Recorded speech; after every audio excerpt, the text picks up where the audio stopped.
Hey, what's going on? It's Bill Burr, and it's time for the Thursday afternoon, just before Friday, Monday morning podcast. What's going on? How are ya? How's it going, dude? Oh, I'm sitting here on my L-shaped couch. NHL's back. Watching Jack Hughes with the golden goal, playing back with the Devils and the fucking Buffalo Sabres. Anyway, what a week. What a week. As I mentioned before, we took the kids out to go see the monster trucks, and then we went to Disneyland. Had a great time. Guess what? I finally met Goofy. I finally got a picture with him. 40 years. Took me 40 years. You know? It's like John Elway winning the Super Bowl the last 2 years. Get the shit kicked out of you. So that was cool. And I got to tell you, California Adventure Park, I don't know. I kind of give it the nod over Disneyland. Why is that, Bill? I'll tell you why. I've watched that Lightning McQueen and all versions of it, all, what is there, 2 or 3 of them. I've watched the Tow Mater, when he tells the crazy stories. I have watched all of them with my son, like 1,000 times each. And then you go to that California Adventure Park and they recreate, it's like you walk into the movie. You're walking down Main Street where Light McQueen has already paved it. All right? They got Luigi, the tire shop. They got the lowrider guys. They got George Carlin and the military dude. They got Paul Newman's car. They even got the statue that he ruins in the beginning. They got they have the ride with like the tractors that tip over like the car. They got the whole thing, and you just walk down the street, and then they have the Radiator Springs racers. And I got in it with my son, and when we were flying around the track, I was looking at him. He was grinning ear to ear. Such a happy kid, and I just looked at him. I was like, I'm never going to forget this. It was just seared in my brain. I was like, this is insane. I feel like I'm inside the movie that we were watching. And of course, he said something adorable when he got off. He said, that ride scared my tummy.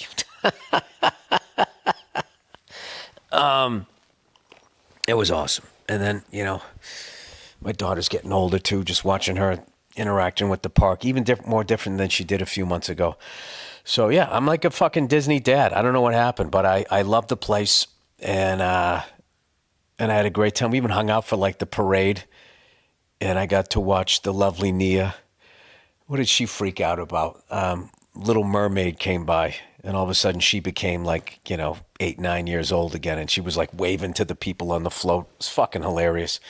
I will say this. I saw this ice cream sandwich earlier in the day that this person was eating, and I don't even know how to describe the level of white that the ice cream filling was. And I looked at that and I was like, that is all chemicals. I don't know what is in that, but there's no milk. There's no eggs. Oh, we got a Donnybrook here. 5:16 to go in the second period. The guys dropped the gloves. What's the guy's name? Zucker. Took a few, swung, missed, fell down. I don't like this thing with, like, hockey now. Like, whoever falls down is the other guy won the fight. I mean, you're fighting on skates. Somebody's going to fall down. If you get punched and then you fall down, I think that's what it is, right? I don't know. I don't know. Anyway, the fuck was I talking about? This fucking ice cream sandwich. And I'm looking at it, I go, that looks like that kind of ice cream. Like, you ever see when they put Oreos in the microwave? Someone will do that on the internet, and they can't, it doesn't melt, whatever the fuck that is.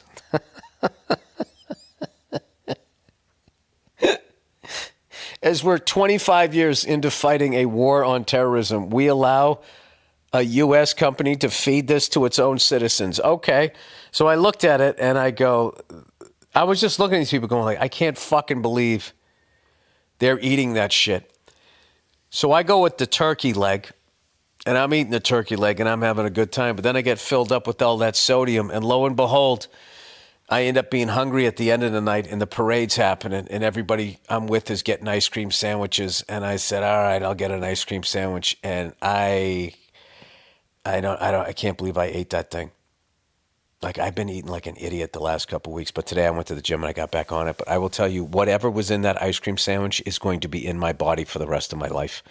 And when my body decomposes, all the Oreo cookies and that ice cream sandwich is going to be what's left.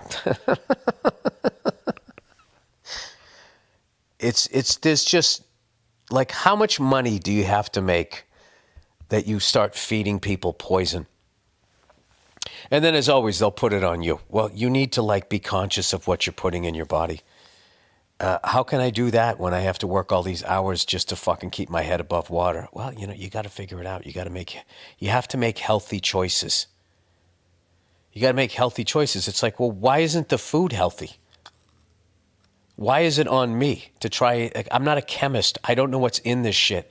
It says ice cream sandwich. It shouldn't be allowed to be called an ice cream sandwich if 90% of it is not ice cream. How about a frozen chemical sandwich? Anyway, so I've been on the internet a little bit lately, and I came across this thing. I've seen a couple. Oh, gotta love Lindy Ruff. What a fucking gem that guy is. Total hockey guy. Lindy on the road, Ruff at home. It's one of my favorite stories ever. Anyway, so I've seen this one before. It's this 9/11 conspiracy. And the whole thing is animated, right? So evidently, according to the conspiracy theory, the guy that owned World Trade Center 1 and 2 bought them not realizing that they were full of asbestos, or maybe he was the original owner.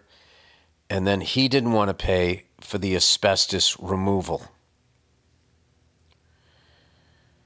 So he's trying to figure out how to get out from underneath, I guess, all of this. With all of those floors being rented, somehow he didn't have enough money to take the asbestos out. Of course, he wasn't even remotely concerned with the poor people that were working in there in asbestos. This is just a theory, by the way, and it's animated. So then somebody goes, well, why don't you get terrorist insurance? And he goes, well, what are you talking about?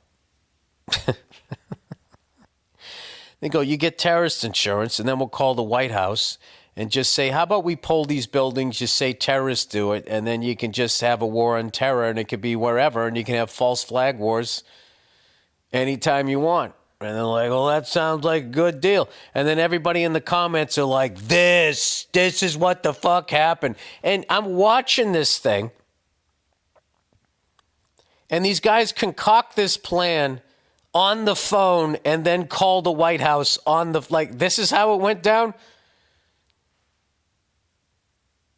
No one was privy to this conversation.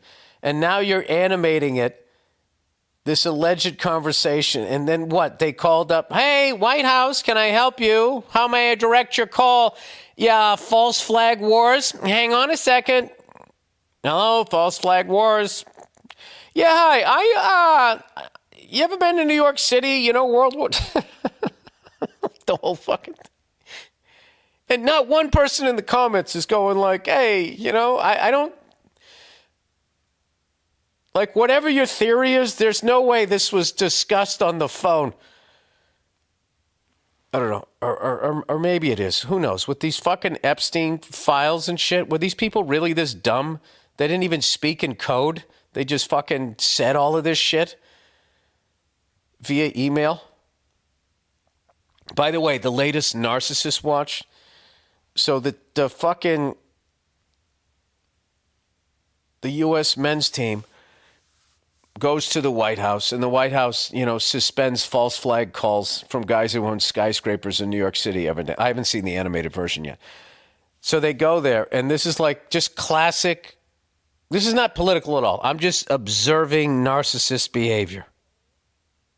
The narcissist is seated. All the other, the heroes are all standing there with their medals. They have the attention. They have the shiny thing. So the narcissist says, "Oh, I want one of those.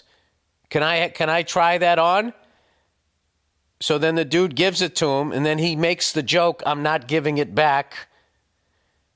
and then proceeds to leave it on while they take the picture. And one of the hockey players who earned the fucking thing is standing there in the picture with the president not wearing his medal. The president is wearing it. In that 15 seconds, you just saw that guy's life story. Hey, that guy has that thing. I want that thing. Let me get in business. Yeah, it's going to be a great thing. Hey, by the way, you're not getting this back. Take the picture. I did it. Yeah. Internet's a fucked up place, man. I saw a woman trashing the women's hockey team, trying to make it out like they couldn't handle that white men achieve something. It's like, oh, here's a breakaway. Here's a fucking breakaway. He shoots, and it's a save. They were trying to say that the reason why the women's team didn't go is because they couldn't handle that white men achieve something, and they whatever the fuck it was. It's like, no, they're not going because the person they're going to meet says that he walks around and grabs women by their pussies. He also has an incredible amount of accusations out there of sexual assault, and his name is all over the Epstein Island files. That would make a group of women not want to be around you. This has nothing to do with politics. Politics has nothing to do with politics. It's just women not wanting to be around a creep. But this is what kills me about Bill Clinton. If he was there, they would have showed up. Because somehow women find him charismatic. With his big fucking chick thighs. I don't know what it is. I have no fucking idea. I've never understood that, you know? But, I don't know. To see a woman do that, man, it's just like... Once again, I'm telling you, this is why it's up to men to support women's sports. Because they just, I don't know what it is. They just fucking go, especially with sports. There's something about sports. They just won't give it up. I want to say that's the second time in a row the U.S. women's has won the gold. They're on a run here. I don't know. What are you going to do? Anyway, hey, what are you going to do? That's what I say. You know what I say? You go out, you be a good person. That's what I say. You try to be a good person. That's what you do. You try to do the best you can. And then just, watch out for, people that fall into the dark triad personality makeup. Maybe not vote for one of them. It still wouldn't matter. It still wouldn't matter. I told you guys my water supply fucking theory. That every business past a certain level, there's no good people left. Because you get to a certain level in all business where you're asked to pour something in the water supply that isn't good for the people. This is a metaphor, right? And all the decent people go, no, I'm not doing that. I couldn't do that. I couldn't live with myself if I did that. And then there's the other people, fuck it, I'll do it. And then that's what happens. And I think that that's what you're left with, in government. When you see all these people, jumping around saying freedom fries, and nobody's like looking at themselves going, is it me, or is this not the stupidest piece of propaganda I've ever seen in my life? They're not French fries anymore. They're freedom fries. And they're all sitting there smiling like they just made a great joke. The whole thing. And everyone is just completely devoid of any sort of human emotion. Dude, maybe I watched that animated thing one too many times. I have no idea. Anyway, Billy got back on the elliptical today, like this fucking soccer mom he's looking like right now. I didn't let it get really out of control. I just put another 5-6 back on. The last couple of weeks, I don't know what happened. It was a birthday, cake was laying around, and I lit up the crack pipe, and I had a piece of cake, and then I went off the rails there. So now I'm back. I'm back off the sugar, and so whatever. I had a nice, easy day. Did a little stretching. I got on the elliptical. I looked at the weights, and I was like, I'm going to talk to you tomorrow. And I am, goddammit. I'm going to go over there tomorrow. And Billy light weights. That's what I do. I get the get in shape girl things because I'm done hurting myself working out. I somehow got tennis elbow. I think I got it from fucking playing drums, trying to play James Gadsden's 16th notes, single-handed. My technique evidently wasn't good. And now I got this shit, you know, tennis elbow. I don't play tennis, It's like the beginning of a sci-fi movie, where somehow the woman's impregnated and what comes out of her is not a human. And she's looking at her husband going, but I never fucked a Martian. And he's looking at you like, sure you didn't. The same way Joseph looked at Mary, right? That's what happened in my elbow. The same thing that happened in that poor woman's womb happened to my right elbow. You have tennis elbow. But I never played tennis. Of course you don't, Mr. Burr. You fucking whore. Anyway, so hockey's back. I can't wait for the Bruins, man. I fucking missed them when they were gone. Such a fun goddamn team to watch. And I'm hoping some of the guys obviously got to heal up, take a nice rest.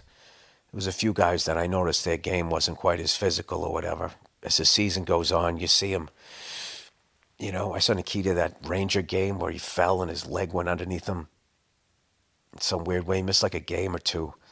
And then when he came back, you could see like he was working his way through it. Dude, hockey players, professional fighters, like the football players, the stuff that these guys go through is insane. And I'm going to add that monster truck thing, talking to that driver afterward. And like, dude, he sounded like I said, like a retired NFL running back. And I don't know, the old me would have just watched those trucks, flying through the air, and I never would have thought about it. But as the older you get, like, you ever see like your kids just jumping up and down and you just make that wincing face? Like, how is that not killing your back or your knees right now? And you say to them, like, didn't that hurt? And they're like, no. I go, you gotta be careful, man. That your knees and your back, they gotta last you a lifetime. They're just looking at you like, what the fuck are you talking about? Dude, look at Doug Flutie, still in playing shape.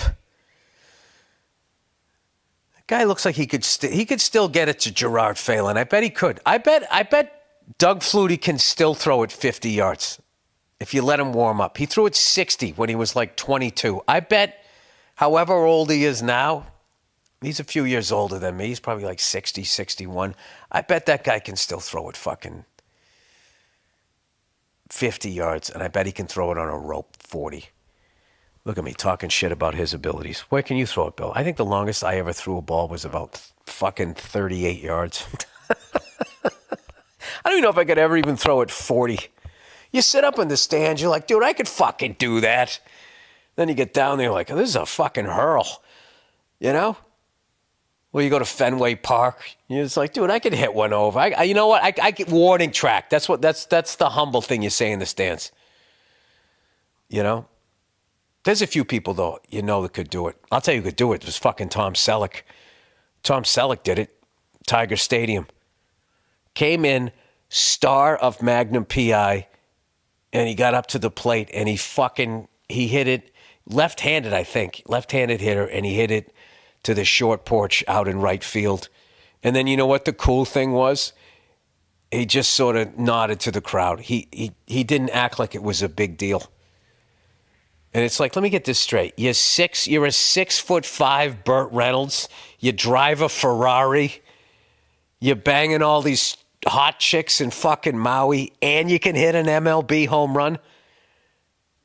Didn't you have the decency to be excited about it? Just was totally nodded like, hey, playing it off like you got lucky. He's like, no, you didn't. No, you didn't. That's one of the ones God's going to be proud of. When Tom Selleck passes or whatever, he's definitely going to gather the angels around and go, look what I made. I did it again, right? Other people he avoids. Some of these characters we get out there now leading us into the oblivion. I think when they die, he'd be like, I had a bad day. I had a bet. Hey, a guy like this. This is what I invented the devil for. I invented the devil so I'd have an out. So I can just, when I fuck up at work, I can just say, oh, the devil. The devil got in his head, not me. All right. Anyway, let's do a little promo here. The 13th annual Patrice O'Neal Comedy Benefit, Tuesday, April 28th at the New York City Center Theater in New York City. We have an incredible lineup. Adam Ray, Dave Attell, the King, Dave Attell, Drew Dunn, Jordan Jensen, Matt Richards, fucking hilarious. I got to know him last year when I was doing Glengarry. Great guy and does one of the best Donald Trumps in the game. Zarna Garg, who I got to know. Where the hell did I meet? I think I met her at Comics Come Home. Hilarious. And myself, and as always, the great Rich Voss will be our MC, and we might even have a special guest drop in. In fact, I think I know we do at this point. Tickets go on sale right now. They can be purchased at Patrice Comedy Benefit Live. .live, sorry. Patrice Comedy Benefit .live. All the proceeds go to Patrice O'Neal's mom. That's it. We take care of her because he was taking care of her. And, he died way too young, and his mom had a lot more life to live. So we've made sure that we picked up where he left off, and it's one of my favorite things to do. Shout out to Maureen Tarrant, who's the engine behind the whole thing. She produces it every year, and other than paying to rent out the fucking venue, all the money, everybody works for free. It's fantastic. It's a great thing. So come down and be a part of it. All right. With that, I got a couple of reads here. Oh, jeez. Oh, Freckles is going to read out loud here. All right, Helix, everybody. Helix? How are you navigating the colder season and spending more time indoors? In your bedroom? Staying comfortable inside with your Helix mattress. A good night's rest sets up you for a great day. Jesus Christ, is that the truth? I'll tell you right now, one of the smartest things I do, I let my wife sleep. Okay? I don't give a fuck if I have to get up early, if something needs to get done. This is for all the fellas out there. You want to have a good day, let your wife sleep. Let her wake up when she wants to. Let her get out of bed with a full 8 hours. She gets a full 8 hours, you're going to have a great 12 hours. Okay? If she wakes up at 7:47 into it, the next 12 hours of your life you're going to pay for, or at least the first 4 hours of the day. Okay? Unless you can somehow make her smile or make her laugh. But who wants to fucking deal with that? Nobody does. And what's the best way to keep your wife in a good mood? The Helix fucking mattress. Sorry, I brought it back. Helix Sleep Quids matches you with the perfect mattress based on your personal preferences and sleep needs. Makes buying a mattress easy. Free shipping and seamless delivery. Helix delivers your mattress right to your door with free shipping in the U.S. The Happy with Helix Guarantee. Rest easy and seamless returns and exchanges. The Happy Helix Guarantee offers a risk-free, customer-first experience designed to ensure you're completely satisfied with your new mattress. 120-night sleep trial and limited lifetime warranty. A study they ran found that 82% of those involved saw an increase in their deep sleep cycle, which I believe they're finding really helps with cognitive, staving off like Alzheimer's and dementia, is taking naps and doing stuff like that while sleeping on the Helix mattress. So go to helix.com/Burr for 27% off site-wide. That's helixsleep.com/Burr for 27% off site-wide. Make sure you enter our show name after checkout so they know that we sent you. helixsleep.com/Burr. Oh, look who it is, everybody. It's True Work. Truwerk. True Work. So close to twerk at work. All right. Winter job sites don't mess around. Freezing mornings, wet conditions, winds that cuts right through, cheap gear. You need workwear that performs when it's brutal out there. True Work builds performance workwear like it matters, because it does. Founded by a trade professional who is out there in the shit, getting the job done. He got sick and tired, or she got sick and whoever owns the damn company, got sick and tired of soaking wet, heavy gear. Slowing him down. This is what I love about the guy. He kept working. Not me. I'm an artist. I would have gone home. This is too hard. This man kept working. True Work sets out to make workwear that keeps pros comfortable, capable, and ready for whatever the day throws at them. While brands like Carhartt and Dickies focus on traditional cotton-based gear that gets heavy when wet, shots fired, True Work uses advanced performance fabrics originally developed for extreme outdoor conditions. Like, you know, all those guys that die on the way to the top of Mount Everest? Yeah, he has that shit, except he can wear it in somebody's backyard. And you don't need an oxygen tank. Now engineered, I don't know if that's true. I spoke out of turn there. Now engineered specifically for trade wear. Designed with moisture-wicking, wind-resistant, insulated fabrics that keep you comfortable and mobile all day, even in the harshest of winter conditions. Every piece is tested on real job sites with trade pros before it goes to market. Here's another place you can wear it, at a fucking tailgate. You can bring that shit right there on a rainy, frozen, fucking rain football game. Why am I cursing so much? I don't know. I'm in a good mood. And when I'm in a good mood, the fucks fly. When winter hits hard, you're still ready to go to work, not fighting your gear. Over 50,000 five-star reviews from pros in every trade and climate, real feedback from electricians, plumbers, and contractors working through brutal winters. Don't let cheap gear slow you down this winter. Upgrade your day with workwear built like it matters. Get 15% off your first order at truework.com with code Burr. That's truework.com. TRUEWERK.com. All right, and with that, I don't know what to tell you. Oh, Freckles. Oh, I went up, but I flew the chopper today. Had a really nice flight. I don't know. I just knew I was going to have a nice flight. It's funny. I went there, and as I pull into the airport, I always look at the flag. It's the first thing I do to see which way the winds are going. But plus, when I sit in traffic, I can see which direction people are taking off from. And before I even get in the car, I look at the meter, and I look at the TAF. I look at all the bullshit. I look at all of it, so I know what I'm getting into. I know where I'm leaving from. I know where I'm going. Oh, Billy, nice day. I like to fly on nice days, all right? So it was skies clear, wind variable, all right? And I'm looking at the Hollywood Hills or whatever, and they look all hazy from where I am, which is actually a good thing. That means there's not a lot of wind up there. And all the fucking dust from the city and all of this shit's just sitting there. It's weird. Like, the less visibility, the less windy it is. And on a really clear day, before my pilot's license, I'm like, oh, this is a great day to fly. You get up there, and the wind is fucking whipping around. So this is a weird day. Like, I can see the back of the Hollywood Hills, and it's like, I can see the shape of them. So I'm like, all right, that's 10 plus visibility. I like that it's hazy. This is going to be nice. The flag is fucking staring at the ground. I listen to the ATIS. It tells me what I think. Wind's variable at 4, at fucking 170. So I'm like, all right, this is going to be great. So I fucking do all my bullshit. I take off,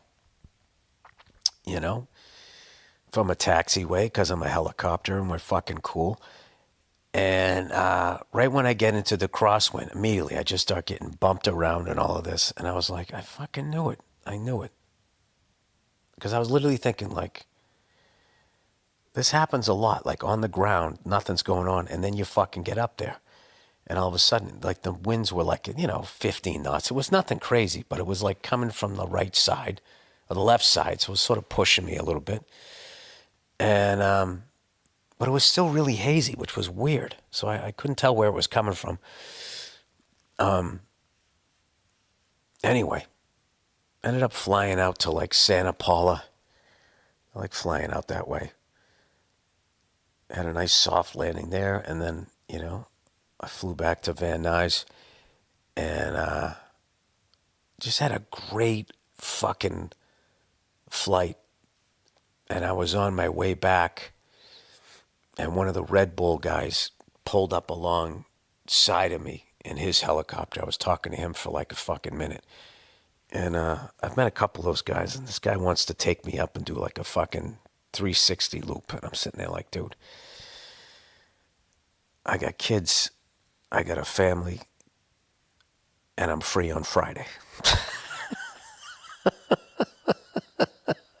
No, I didn't say that. I said I gotta check with my wife to make sure that's all right.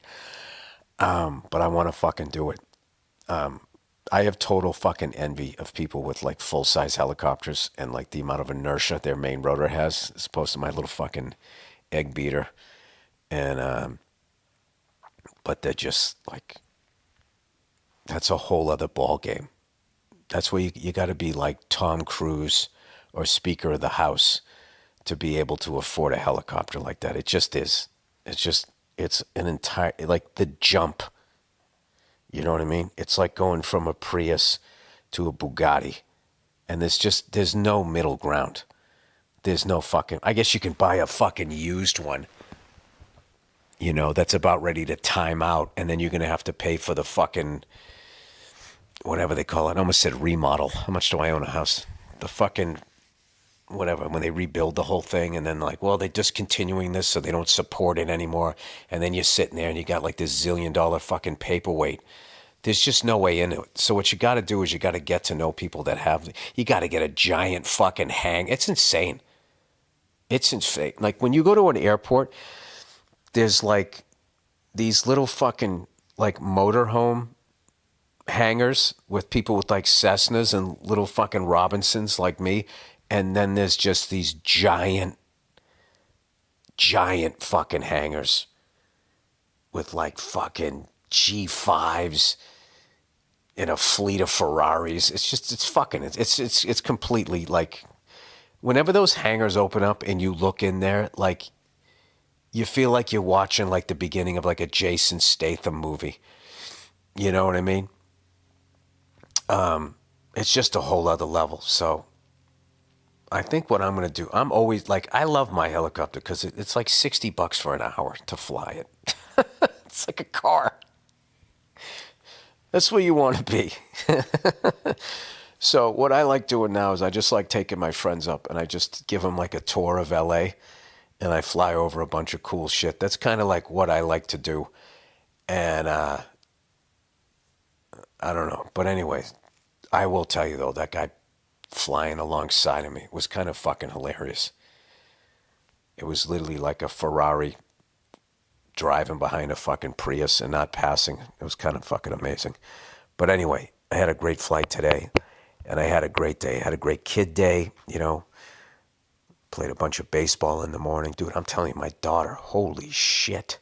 She got a hold of one the other day. I was like, that would legit be shallow, maybe a little short of shallow right field in a major league ballpark.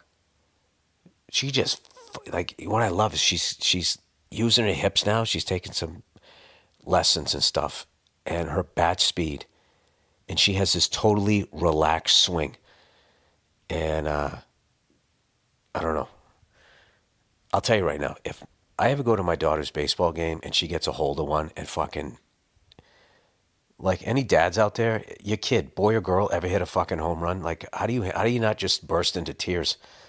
It's amazing. Anyway, I gotta go in here. That's the podcast. Thank you for listening. Enjoy the music picked out by the amazingly talented Andrew Themelis. And then we'll have a bonus episode of the Thursday afternoon, just before Friday, Monday morning podcast to follow. Have a great weekend, you cunts. Be nice to each other. Don't let these news networks divide you. Do not root against other states. We are the United States. Help out your fellow American.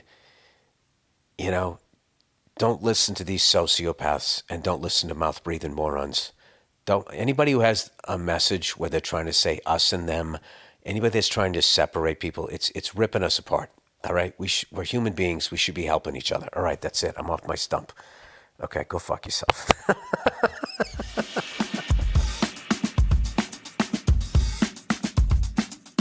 Hey, what's going on? It's Bill Burr, and it's time for the Monday Morning Podcast for Monday, February 26, 2018. How's it going? How are you? Are you enjoying your February of 2018? Well, you should. Because you never know. You never know if there's going to be another February of 2018. Nothing is promised. Just remember to look up at the clouds today and smile. Sorry.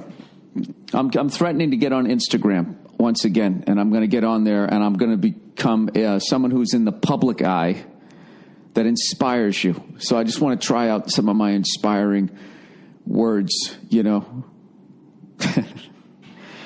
My wife, she's on Instagram, and I always look at those things. It always cracks me up. People sit there, they act like they're trying to inspire you, and it's really just an excuse so they can take their shirt off and show you like how great a shape they're in. Always set goals beyond your own belief in yourself, because even if you fall short, you're still in the money round. Whatever I can never finish them. You know what I mean? Then they're just sitting there with like fucking 8-pack abs. You know, but like with a hat on, like a fucking knitted hat. It's like, dude, I thought you're cold. Why don't you put a shirt on? All right, he starts off being cunty, and it's only gonna get more cunty from there.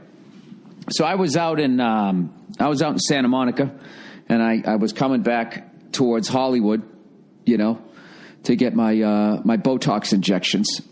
A lot of people don't know that about myself, that I'm actually I've lied to you all of these years. I'm actually 63 years old, and I take a very high quality Botox injection every third day.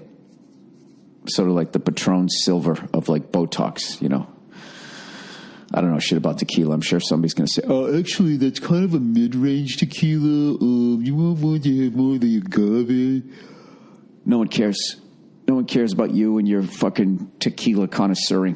So anyway, I'm driving into Hollywood, right? And I stop at a red light, and there's all these pro-Second Amendment people standing there, right?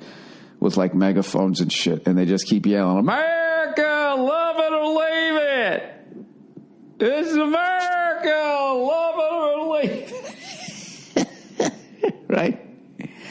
Like literally some of the dumbest fucking people I've ever seen in my life. And that, my friend, is what always... Now, if I was a moron, which I am, I would look at those people and be like, yes, that's what people who defend the Second Amendment look like, rather than being like, no, people who fucking are going to stand at a fucking red light with a bullhorn. There's a certain level of intellect that's going to have, and there it is. You know what I mean? It's kind of like when like the left goes out and they protest something. Like, remember that? I always bring this chick, the chick up who fucking sat there when Trump was getting sworn in, and she was going, "No! No!"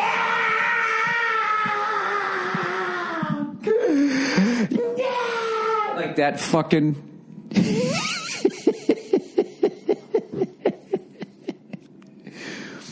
Like, what sort of balanced conversation could you have with a human being like that? And it's just saying like these people, "America, love it or leave it."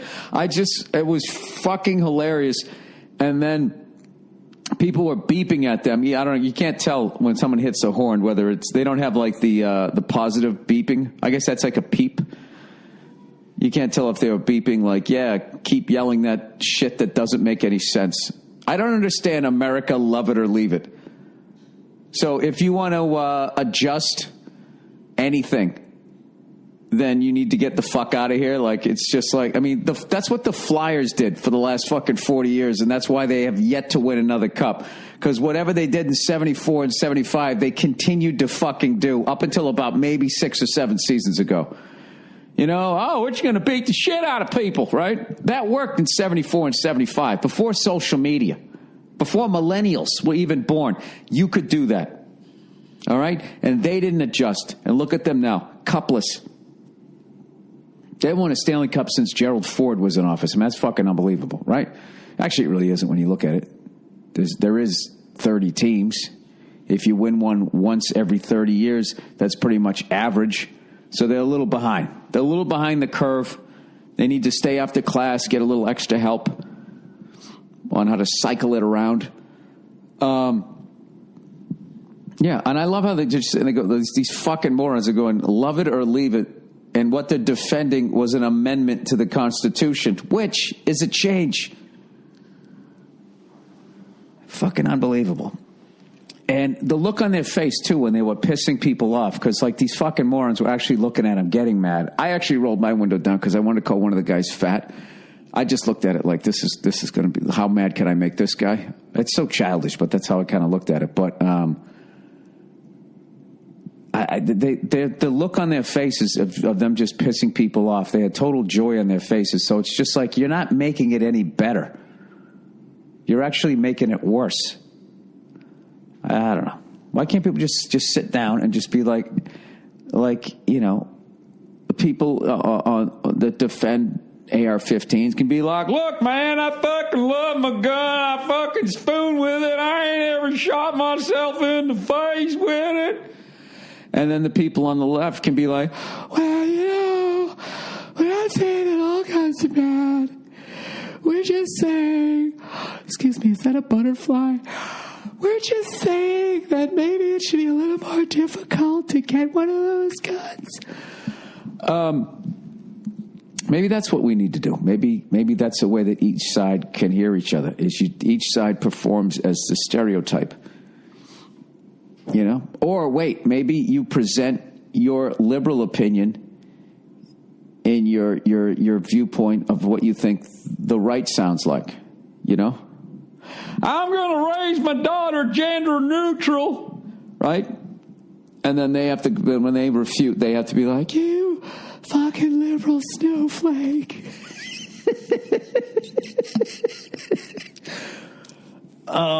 Anyways, oh my God, I have never gotten more goddamn responses than when you start bringing up fucking guns.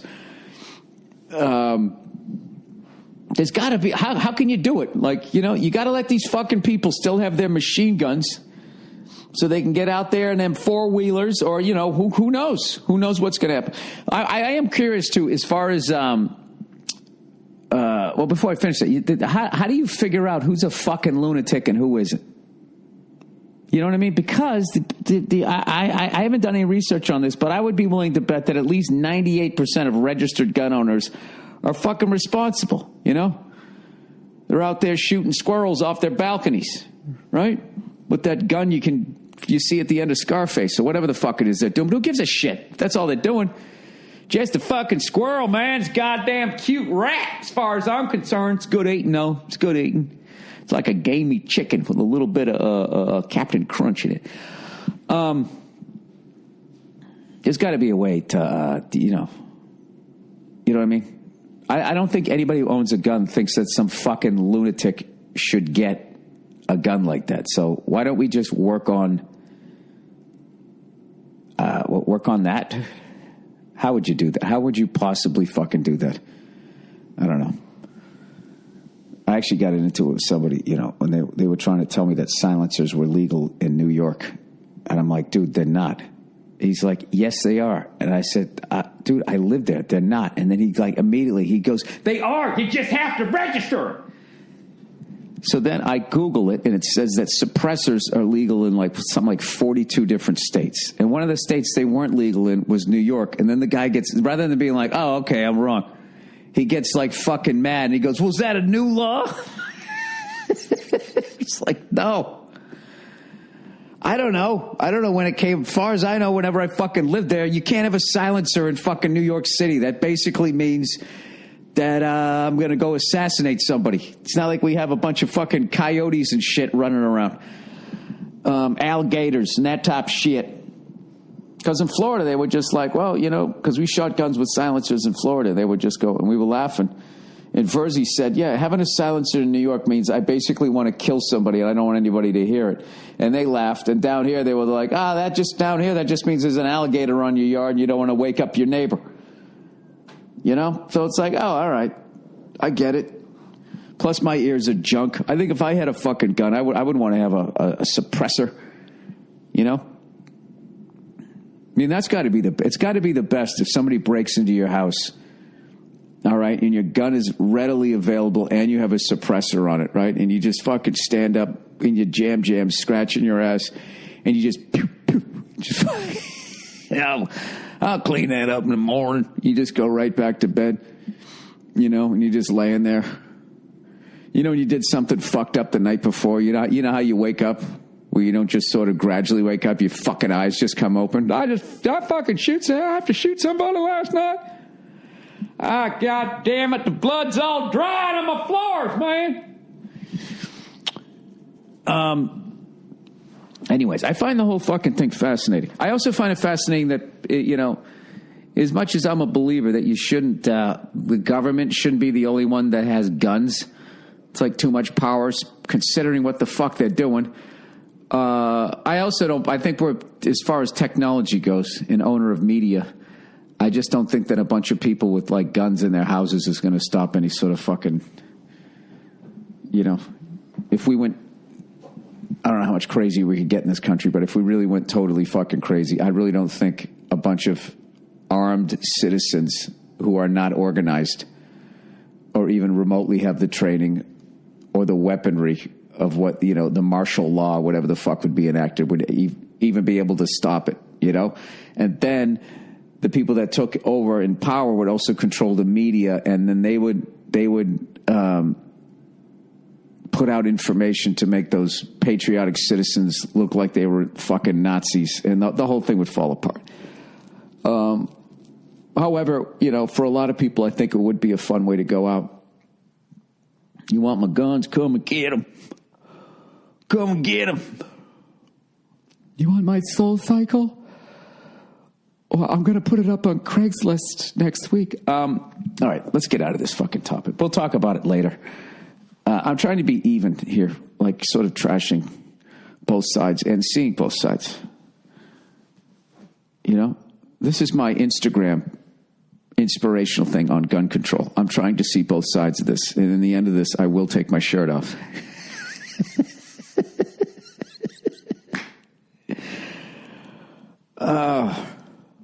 It's not even that people in the public eye do that. It's the people that follow them.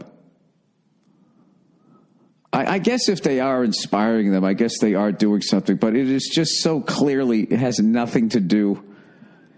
Even if they inspire somebody, that's even more for that person that took their shirt off to fucking feed their ego. Anyways. Or maybe I just never looked good with my shirt off, in shape or out of shape, because I was so pasty white.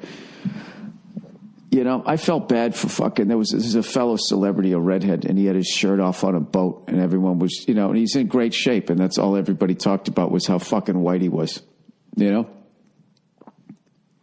If redheads ever had a bodybuilding contest, what it would basically, they would do it for the blind. And the blind would just come up like touching their torso and be like, oh, okay, this could be a little more defined. Then we'd sit there with our angry, freckled fingers, giving them the finger maybe. I have no idea.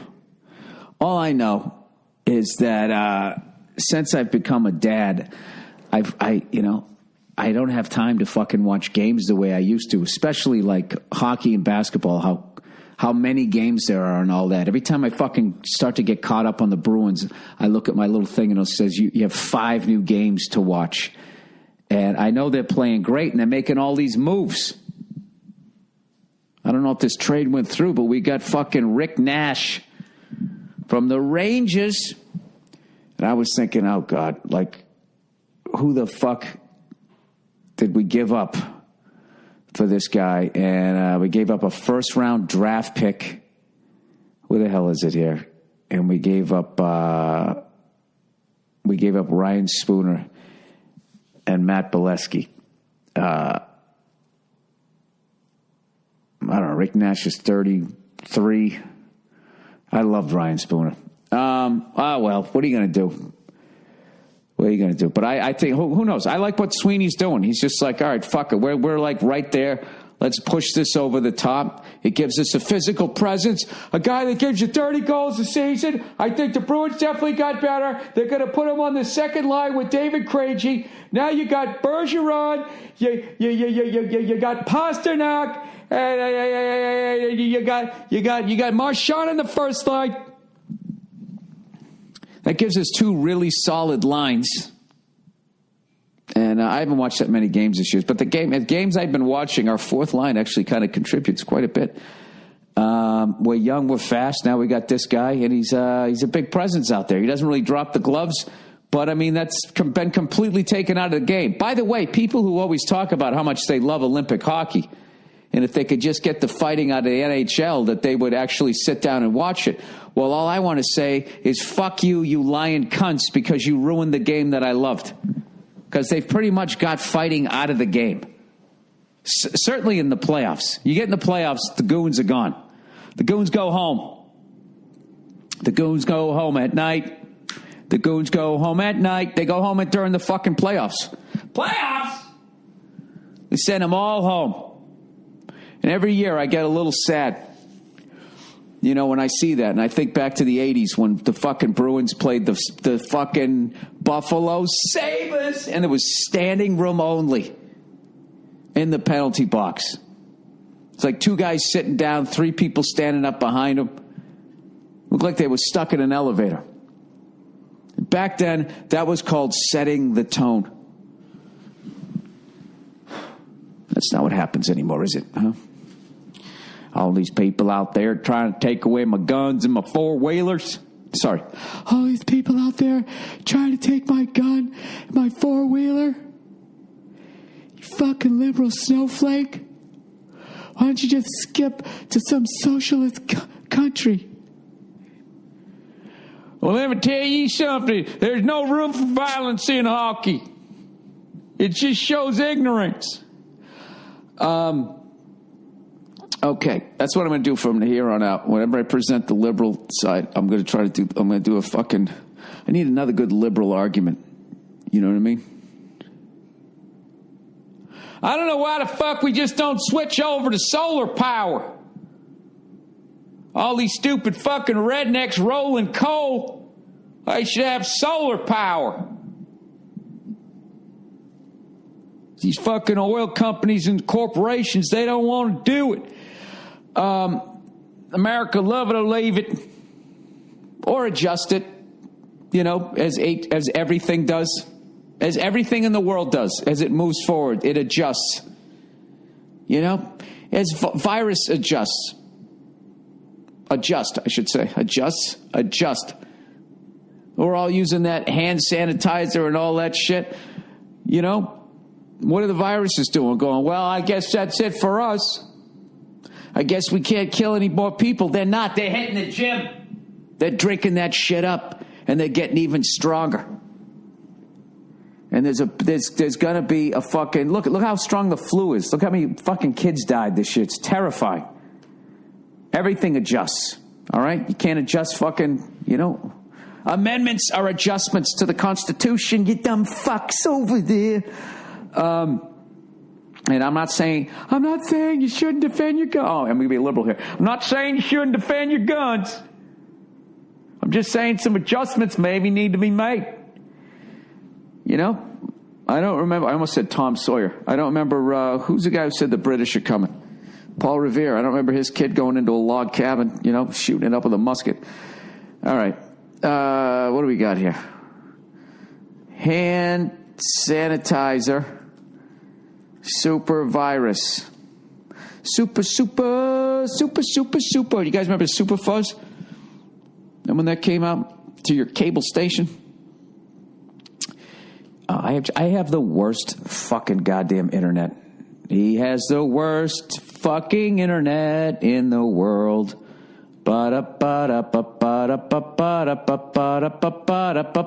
Okay, fact or fiction? Can hand sanitizer use create a super bug? Hand sanitizer dispensers are mounted everywhere. In office buildings, restaurants, schools, and hospitals. In case you didn't know what everywhere meant. We can carry bottles of it in our purses and on our keychains. There. We've covered male and female behavior. But are we using it correctly? And can it be used to make a super bug? USA Today Network reviews facts and fiction surrounding hand sanitizer. Myths. Kids who suck their thumbs shouldn't use hand sanitizer. It's generally okay to apply hand sanitizer on a child. Oh, geez, that just covered themselves legally. Generally, it's okay. My kid just died. Well, we didn't say totally. A taste a taste amount from the hand is not usually a problem. Nicole Reed, a registered nurse and a certified specialist in poison information, told USA Today Network. At most, there may be some irritation in the mouth from the alcohol-based products. Do keep an eye on kids, though. Fuck, here's a goddamn advertisement. There we go. Hand sanitizers often smells good and comes in bright-colored packages that's attractive to children. Ingesting a large amount of it could make them very sick, she said. Or shit-faced, depending on what brand you use. Myth, sort of. Using hand sanitizer can lead to the creation of superbugs. The concern about superbugs centers around a chemical ingredient found in many antibacterial products called triclosan. Triclosan is not found in most hand sanitizers, but it is found in many antibacterial hand soaps and cleaners. Recent studies have found that the chemical may alter the way hormones work in the body, according to Federal Drug Administration, the FDA, all right, and may also contribute to bacterial resistance to antibiotics or superbugs. Triclosan is not considered an essential ingredient for many products, and its use is currently under review by the FDA and the Environmental Protection Agency. The FDA is also made up of a bunch of people that used to work in the industries that they're supposed to be policing. So who knows? All right. This is why I'm a moron, because there's a bunch of other facts. I don't even know if they're facts. I just get bored. But this is why I don't read a lot of shit, because I'm reading this on USA Today, and then USA Today just has a bunch of like clickbait. Like underneath, remember Catherine Bell from JAG? See where she is now. Google may not show you this. Enter any name. This is on the USA Today site. This is supposed to be like a fucking reputable newspaper. Top 5 local solar companies. Check out best and worst reviews. I want solar panels. I want one big one right on my forehead, right? All right, Plowhead. Okay, you know what the greatest thing about my daughter is right now, besides everything, is she gives hugs now, like legit hugs, right? Like I opened the door to her room today. She was in there talking to herself. I opened the door to her room. She just goes, hi, right? So I start cracking up. I'm like, hi. And I walk over to pick her up. I pick her up. She grabs like around my neck, and behind my neck, she grabs like a handful of my shirt, like I owe her money, you know, and then the other hand is just sort of on my shoulder, and she pulls herself into me with her head right up against my head, and I'm standing like, are you kidding me? This is the greatest thing ever. And then she, after like just squeezing me for like a good the best 5 seconds of my life, she then lets up and then gave me a kiss and then went and hugged me again. It was so awesome. I literally reenacted it to my wife. I was like, this is what she did this morning. The best part is the handful of this shirt. Or maybe the feeling of the side of their face on yours. I don't know what. But all I can tell you is the greatest thing ever is becoming a dad. It's awesome. You know? I know there's the lack of sleep. I know your sex life goes out the fucking window. But it's worth it. It's totally fucking worth it. All right. Oh, Jesus. Here we go. We have one read. One read in the barren landscape. The Walking Dead that is my fucking advertisers lately. All right. It's the smartest way to hire. Oh, guess what? So as mentioned, old Freckles. Hey there, freckled face, running under a tree because you don't want a sunburn. Getting the shit kicked out of you every outdoor recess. Where's a teacher when you need one? Is turning 50, the big 5-0 club. Whatever happened to those fucking people? They dropped me too, I think. Or maybe they're just hanging out. Maybe they're laying in the weeds. 50 years old I'm turning, so I have to go to the doctor. I've decided that I'm actually going to get a doctor. All right? I'm going to go in there, and I'm going to be like, all right, light me up. Let's see. Take some x-rays, Check out my heart. I'm doing all of that shit, right? After a half a fucking century of running around, eating fucking burgers and bologna sandwiches and shit, I'm going to see how much damage I've done to myself. And hopefully they won't find anything. And if they do, hopefully they can fix it. And that'll be good. I'll get a little freshen up here. Got my teeth all straightened out here. Ready to read the fucking news. I'm telling you right now, Connie Chung has nothing on me. Did she have nice teeth? I don't fucking remember. Anyways, yes, so I'm going to go in there. I'm going to get my heart, liver, oh, Jesus, stomach, pancreas, the whole goddamn thing, kidneys, the whole fucking thing, right? Hey, what was that movie that guy was in where they flew the spaceship around inside the person's body? The fuck was that called? Come on in. You just knock? All right. I'm going to get my ears checked out, too. Hey, Nia, what's the name of that movie that Dennis Quaid was in? Where he was flying around inside somebody's body? Inner Space, yeah. I got to get that fucking procedure. You know, when you turn 50 now, they got to do that, right? They got to do the fucking IMAX up your ass, camera up your ass, inner space. I have to do all of that shit. It's fucking, how did this happen? I used to be a young man, but whatever. I'm going to go fucking do it because I got the little kid. If I didn't have the kid, I think I'd just sort of drink myself to death. You know what I would love to do if I didn't have any responsibilities when I was seeing those people standing there doing that? America, love it or leave it. I wish I just had a lawn chair. I could have just sat under a tree across the street, with a nice fucking adult beverage, I'd have to have a mixer, though, right? In case the cops came by. Officer, I'm just drinking lemonade. It's gluten-free.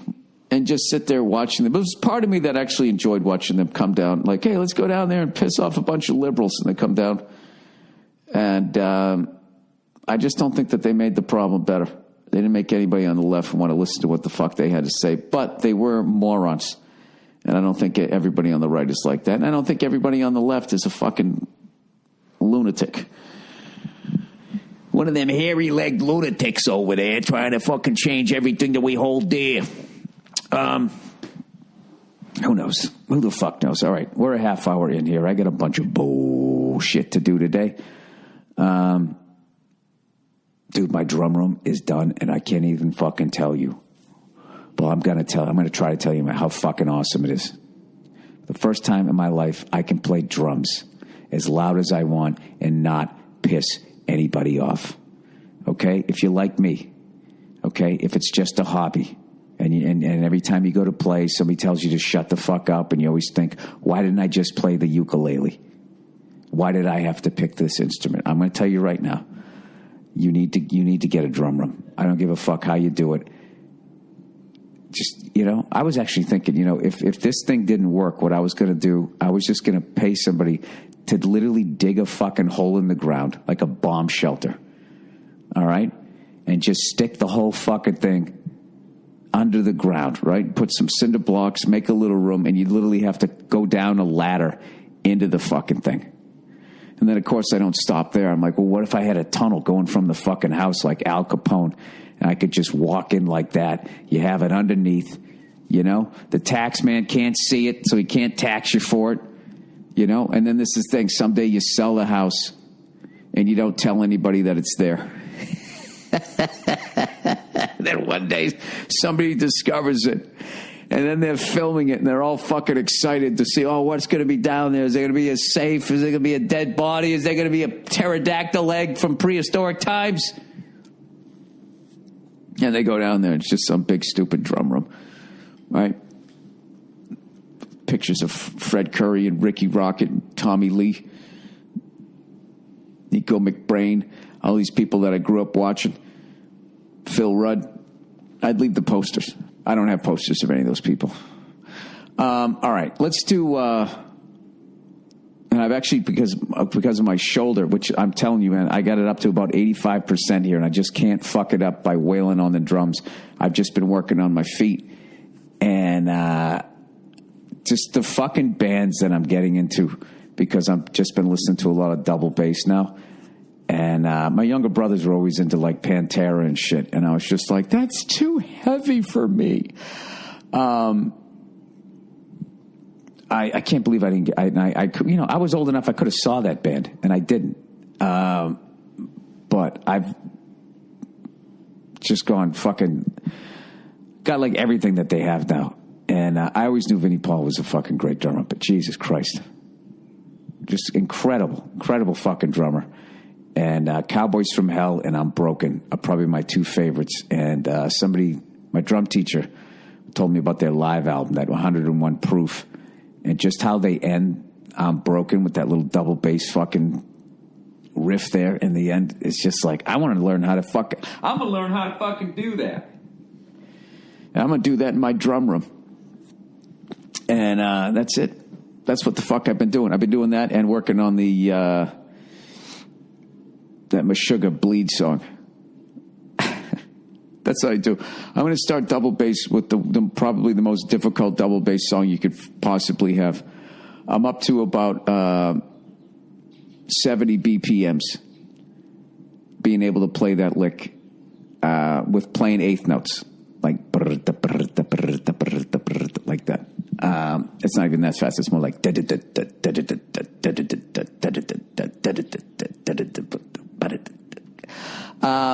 and that's what I do. Okay. Now that you learned how fucking boring my actual life is, other than when my kid gives me a hug in the morning. All right, 34 fucking minutes in. Let's see if I can fucking bullshit for another 26 minutes here. By the way, they added a show. There's a third show that I'm trying to sell up there in Vancouver. I'm going to be up there on March 7th and March 8th, which is going to be, it's going to be so much fucking fun. I can't wait. And I'm like chomping at the bit to start my road gigs. First of all, I haven't worked that much this year so far. And, the bills keep coming in, if you know what I mean, The wife keeps spending money. The kid needs something. Everybody's fucking, here's this fee for this. Here's this fee for fucking that. This is a processing fee and all that. Next thing you know, they just deplete your fucking... I have no fucking idea how anybody ever retires. But I understand why when you do, you eat fucking dog food. Just trying to stretch every goddamn nickel you can, going, how long am I going to live? How long do I have to stretch this out? All right, Sheriff Dipshit. This is what somebody wrote in, okay? Now that I've brought up, talking about guns and that type of thing, trying to keep everybody calm and relaxed and have a nice conversation where we can somehow try to find a solution, because God knows if smart people couldn't come up with a solution, I think it's time for someone of my intellect with the podcast laying here talking to nobody to come up with the solution. This is like when a celebrity says that they're going to run for president, what I'm doing here. This is what happens. All right, Sheriff Dipshit. Bill, I'll tell you who's a fuck up. The sheriff from that town. You got to see this guy doing interviews. I love how this person writes, the sheriff from that town. Like, what town? You just literally, you fucking had half the conversation already in your head. Bill, I'll tell you who's a fuck up. The sheriff from that fucking town. You got to see this guy doing interviews. He talks, oh my God, he talks like a Long Island Jew who runs a deli. Oh boy. How dumb is this person? There's a great way to make a point. Say something anti-Semitic right out of the gate. That'll make people listen. He went on CNN and started calling for gun control to take away attention from the fact that he had deputies puss out and not engage the shooter. All right, I did read that there was stuff like that, that there was allegedly stuff like that going on. And let me guess, buddy, you would have ran right in there, right, with your fucking 9mm? Would you fucking pull a 9mm on a guy who had a fucking AR-15? Would you fucking do? I'm just asking you that. Huh? And if you would, then what do you need an AR-15 for? You're evidently not afraid. There's a lot of people that fucking freeze up, and you never know what you're going to do in that time. All of a sudden, you start thinking of your kid. Who knows? It's very easy to sit there and be like, look, these fucking people, they fucking go, you know. You know what I would have done? They did the same thing a cop who shoots an innocent black guy did, in the sense that they were not ready for the job. They had the uniform and an idea that they were someone who could handle this. They weren't. Dude, this is all a legend. The sheriff's office and the shitty FBI fucking blew it when it came to all the warnings. I've read that too. I don't believe in taking every gun, but how about not letting a delinquent kid buy a fucking semi-automatic rifle, along with some stricter shit in place? We need people who can do their fucking job. You know, if you take away the anti-Semitism in that, I actually agree with most of that. Yeah, like if everything that they're saying is true, that the people like literally said this kid is threatening to shoot up a school, he's taking pictures of himself with guns on Instagram. I just can't believe yet another kid did that. There was all these warning signs, and people were still allegedly ignoring it. If that is the case, you know what I mean? Is it because it's guns? I don't know what it is. If somebody was on Instagram going, you know, I'm going to take my dick out at school, and they were standing there with holding their fucking dick, shaking it, right? I mean, how fucking long would you last? It would be over. It'd be fucking over, wouldn't it? I mean, what do these people have to do? In a way, isn't that like a cry for help? All right, guns are fun! Exclamation point. My dearest Mr. Burr, I grew up in rural Washington State with guns in the house and went to school with kids who had gun racks in their trucks and went hunting after school. Sounds like the beginning of Red Dawn. As an adult, I never owned a gun since I don't hunt, and I live in a city with police minutes away, so I feel like I can see both sides of the issue. Now, there's a great fucking point. With police minutes away, provided you're white, they're minutes away, and they will help you, provided you're white. I'm fucking around before. Shut the fuck up. I'm allowed to make jokes here. Yeah, I get that. Because that is the feeling. I always understood owning a gun whenever I did like college gigs and road gigs that were in the middle of nowhere. Like you just drive by some little farmhouse, some little fucking house in the middle of nowhere, and you're just like, what is to stop anybody from just driving up that driveway? No matter how loud you screamed for help, no one was going to hear it. All right, anyways, the guy goes, that being said, I don't think the system of rules we have now is working, and I think we could do better. Now, I don't think anybody can argue that. Whatever system we have is not working. And because I'm saying it's not working doesn't mean I'm saying that they now have to fucking outlaw certain guns or whatever. I'm just saying that, you know, if somebody is literally saying, I'm going to shoot up a fucking school or making threats like that while with taking pictures of themselves with guns, and then people bring that to the authorities, allegedly, and nothing was done, there's something not working. All right, my ideas are as follows. 1, people who want to hunt can have bolt action hunting rifles. 1 shot, 1 kill. Bye-bye Bambi. Mommy wants some venison steaks. All right. You went a lot there with the reference. 2 references there. Why Bambi? You know, why wouldn't you shoot the mother so then Bambi has no mom? Isn't that how it's supposed to? That's the way Disney did it. Oh, this fucking Hollywood liberal. All right. People who want to protect their homes can have shotguns for the spread, obviously. Well, the one thing about the spread is, like, what if they've already grabbed your fucking kid? You know? I don't know. That's a tough fucking thing, too. Like, to shoot a gun in your house, you want enough firepower to kill somebody, but you don't want it to go through them, through a wall, and into somebody else that you actually like, or maybe tolerating, you know, if you have in-laws living with you, right? Into the other room. And then you got to deal with that for the rest of your life. And then you shot my mother-in-law. Honey, I didn't know she was on the other. I shot the fucking guy. I'll tell you, you know something? Your whole fucking family is crazy. I don't know why I ever married into these people. I should have known it, man. Your fucking whole family had one pair of fucking shoes. All right. Number 3. All right. Pistols only for cops, security guards, or other people who have a credible reason that involves the need to occasionally shoot someone. I think that's how they do it in Australia. Not sure. Too lazy to confirm. All right. I like the honesty of that. This all makes sense, but it's also like, what about bad people who don't give a shit about laws? And then everybody turns in their, I don't know. And you live in the middle of nowhere and you turn in your fucking gun and then the douchebag who wants to rob you doesn't. Then what?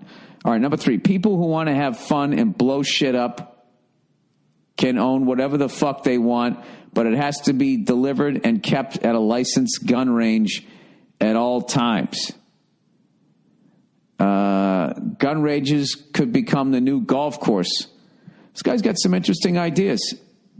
Show up with your buddies or the ladies, rent a fucking machine gun and have a blast. Shoot up a bunch of paper targets, dummies that look like monsters, or even shoot up some burned out cars. Doesn't matter. You're having fun. Safety and responsibility in a controlled environment. Just some ideas. Nothing too crazy, I hope. Go fuck yourself safely and responsibly, of course. I like a lot of that. The fly in the fucking ointment in all of this is people that aren't going to comply with it. You know? And then everybody's going to turn in their fucking guns and comply with all of that except for, like criminals or whatever. But then it doesn't say anything that you can't have a sword. What if you booby trap your house? I don't know. What are the odds that someone's going to come into your house? I have no idea. I don't fucking know. I kind of believe that now that they're out there, I don't know how you fucking bring it back. All this is doing is just, you know what it is? Because there's always like the what if and all of that. Because if we did have it like that, like, you know, when you go to England, the cops don't even have guns. They just come up and they just swarm around you and they just sort of club you. But the people walking around don't really have guns. As far as I know. I don't know. Isn't it funny that I just don't look anything up and I just start talking? Gun violence in England. Let's see what this brings up. Gun crime in London increases by 42%. Gun violence rare in UK compared to the US. Well, it's because we're the best at everything.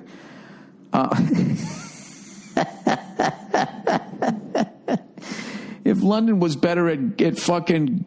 If England was better at gun violence, we'd still be under their fucking rule, right? All right, gun crime in London increases by 42%. This is a BBC News. Oh, wait, they know something because of terrorism. Now they have look at it. The Met Police said there was complex social reasons why more young people are carrying knives. All right, we went from guns to knives. Gun crimes in London surged by 42% in the last year, according to official statistics.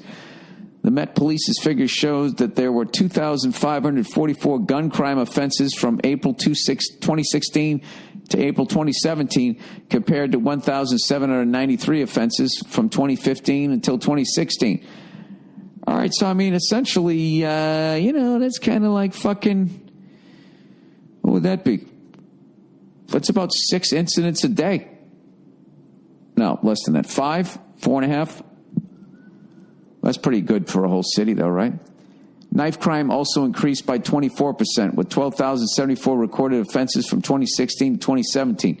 The Met said, although crime rates were rising, they remained at a much lower level than 5 years ago. Scotland, registered annual rises across a number of serious offense categories in the past 12 months.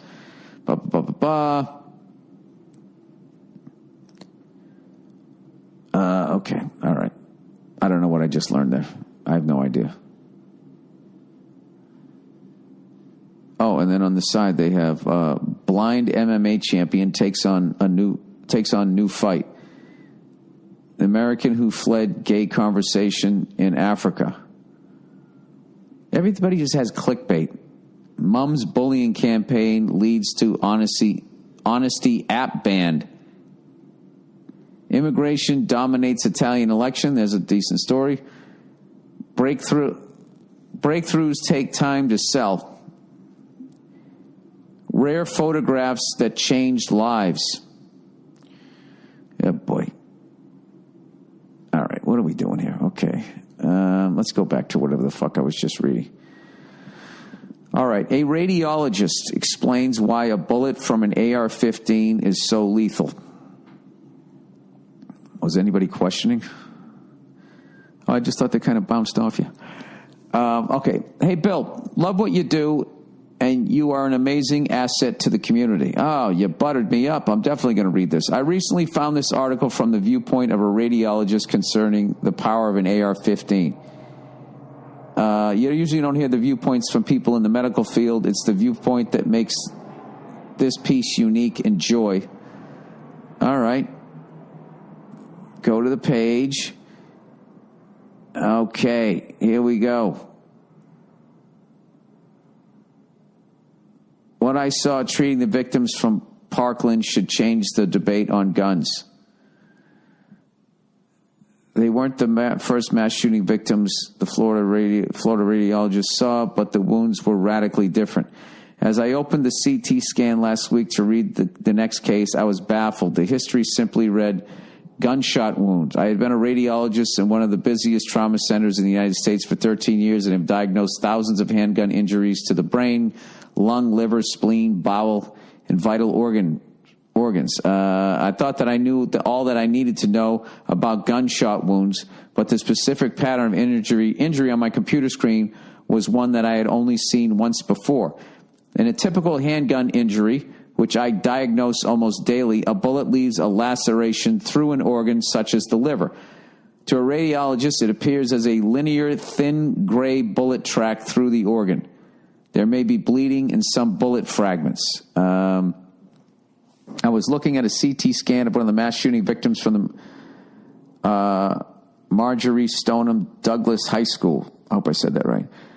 Did I say majority earlier? Who had been brought to the trauma center during my call shift. The organ looked like an overripe melon smashed by a sledgehammer and was bleeding extensively. How could a gunshot wound cause this much damage?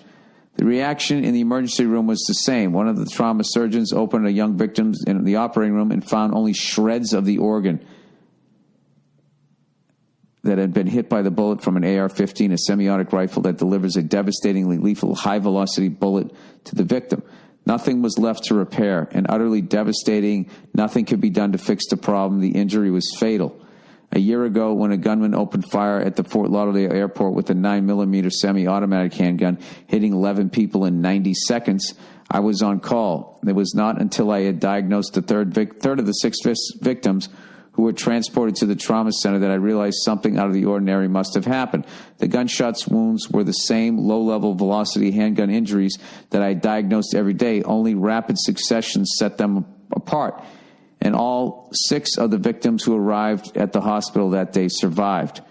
Routine handgun injuries leave entry and exit wounds and linear tracks through the victim's body that are roughly the size of the bullet.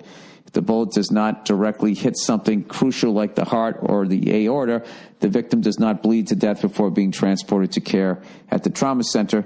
Chances are that we can save them. The bullets fired by an AR-15 are different. They travel at a higher velocity and are far more lethal than routine bullets fired from a handgun. The damage they cause is a function of the energy they impart as they pass through the body. A typical AR-15 bullet leaves the barrel traveling almost 3 times faster and imparting more than 3 times the energy of a typical 9mm bullet from a handgun. An AR-15 rifle outfitted with a magazine with 50 rounds allows many more lethal bullets to be delivered quickly without reloading. All right, it's a machine gun. I've seen a handful of AR-15 injuries in my career. Years ago, I saw one from a man shot in the back by a SWAT team. The injury along the path of the bullet from the AR-15 is vastly different from a low velocity handgun. The bullet. Okay, I get it. All right. So there you go. So there's that fucking viewpoint. I feel like all of a sudden I'm doing like an NPR show here. Like there's nothing funny anymore. This is all AR-15 stuff. All right, here's one. Should we move to California? Hey, Billy Leprechaun. My girlfriend and I are sick of the winters in Ontario. Half the year it's cold, snowy, and gloomy. My girlfriend and I fantasize about moving somewhere that's warm year-round. Should we move to California? Is it all it's cracked up to be? Looking forward to seeing you in Kitchener in March. The grass is always greener. The sand is always browner.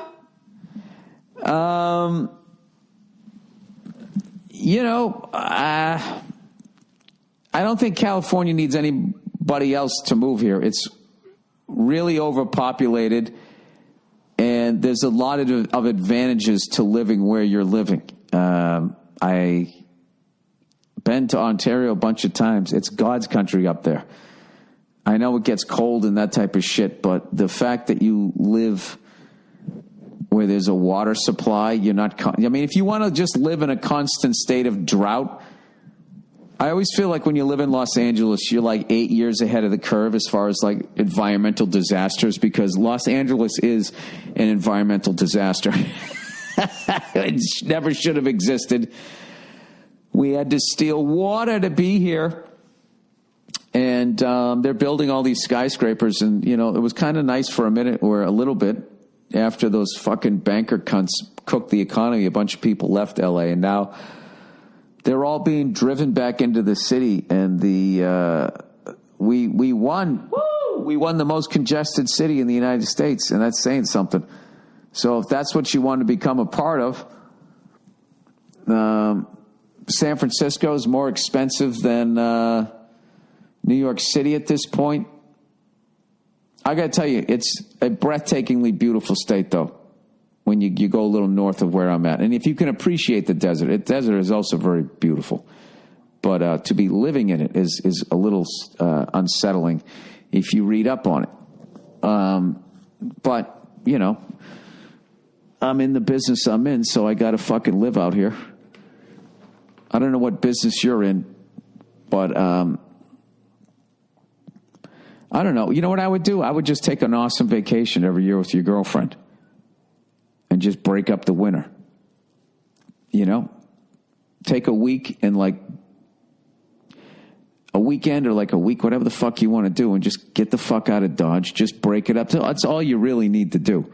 Because the trade-off is what you're going to be doing is now you're going to live in a climate where it's like people come here to go on vacation, to go out to like Santa Monica and shit. So, once you kind of live in where there's palm trees and shit, which are not indigenous to here, I've learned, it's not really exciting to go to a lot of places after that. You're like, oh, wow, this looks like where I live. I actually get excited by the winter. It's weird. I don't know. I can't make these decisions for you. I don't know. I don't pretend to know. All right. Back to the gun shit. And this is the last time I'm doing the gun shit, because this is not going to become the gun podcast. I just find people's opinions really interesting here, because I don't own guns and that type of shit. So I find it interesting.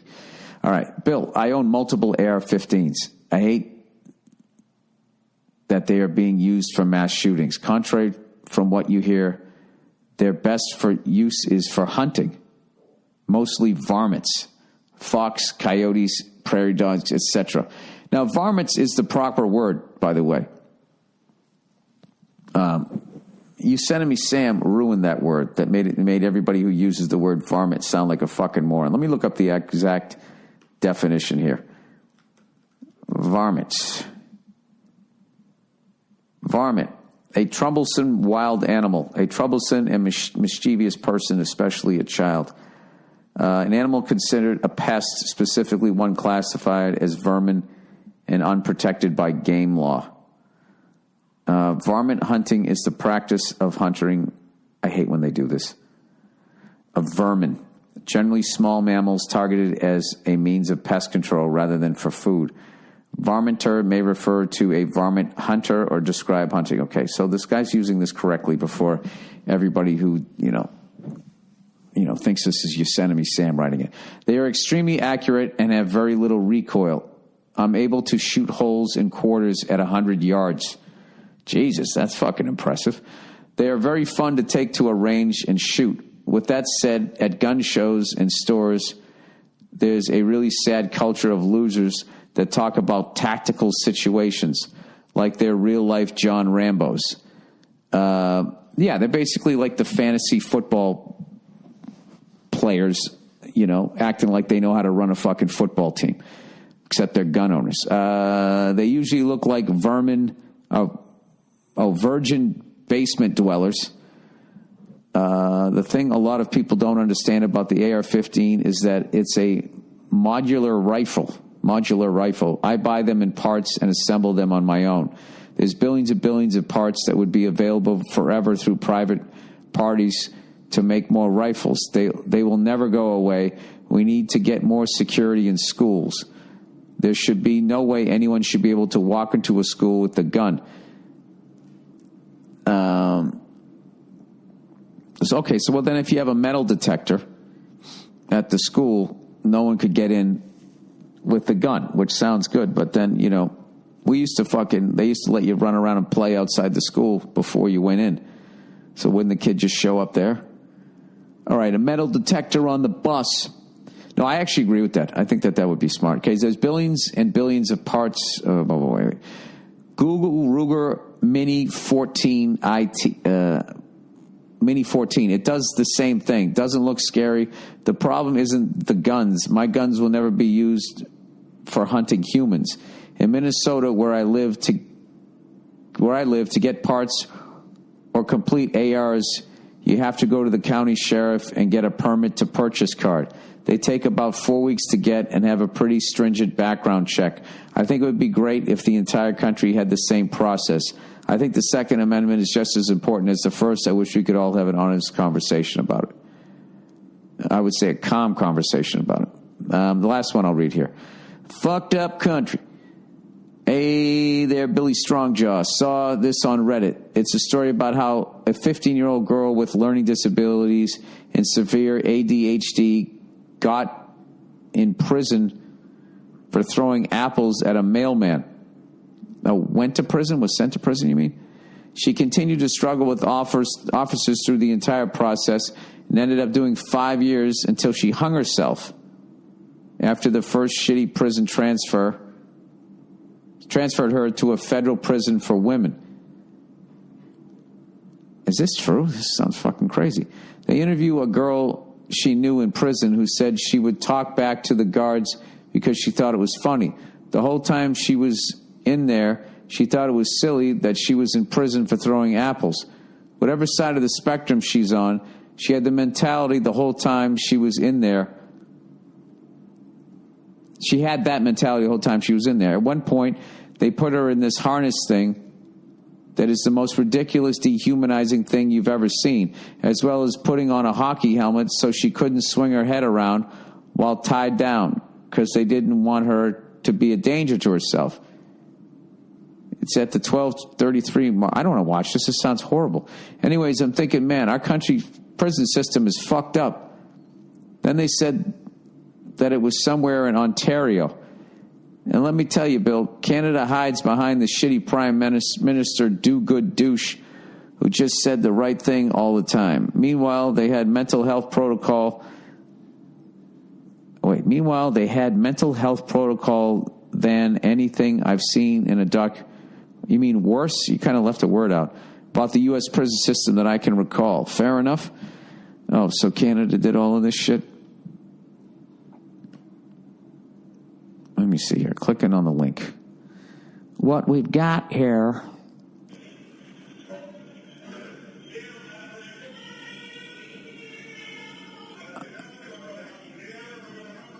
I don't want to watch this. I don't want to watch that. Anyways, all right. Well, there we go. So that's going to be the end of the gun debate on this fucking podcast. I don't know. I hope that people just understand that people who live out in the air quote middle of nowhere, you know, like how they're living and how they have to defend themselves is different than you like living in a city. and then they can also go out and hunt, and they know how to hunt, which is probably the most important skill you could have. If the shit hits the fan, the fact that you know how to fucking go out and get something to eat without going to a supermarket. I don't know. I think, having listened to all of you guys, we just have to have a better system of. I don't know how to do it. How do you make sure? How do you make sure that crazy people don't get guns? So then regular people who just want to enjoy them and fucking hunt or just shoot up a bunch of shit or whatever, or they just don't trust the government, which I don't think is paranoid. Considering what has been done to our food supply, the pharmaceutical companies, bankers, insurance companies, how they just kind of are able to do whatever the fuck they want to do. And if you really look at a lot of the shit that they've done to this country, it's acts of terrorism that a lot of terrorist groups would fucking jerk off to. Okay? Poisoning the food supply, making Americans sick, cooking the economy, all of that type of shit. Putting shit in the water supply. I mean, those are all terrorists. That's shit that terrorists fucking jerk off to. So I understand why people would not trust their government at that fucking point. I don't know what. All I know is that after a while, it gets overwhelmingly depressing, and I don't know what to do about it. And that's it. I'm going to go play with my kid and go play some drums. That's it. God bless all of you. God bless all you responsible fucking gun owners out there. God bless all you people out there who feel like, if we just got rid of all of them, God, you know what? God bless everyone. And go fuck yourselves, each and every one of you. Those of you who have guns and those of you who don't. All right? This has been a fucking moron who tried to get to the bottom of something, and he failed miserably. I'll check in on you on Thursday, and I got to start watching some Bruins games. I got to figure this out, okay? Every morning I'm watching Puppy Dog Pals and Vampirina with my daughter. Maybe I can get her to watch a little. Maybe I'll just start watching the first period. That's better than no period, right? I don't fucking know. All right, I'll talk to you on Thursday.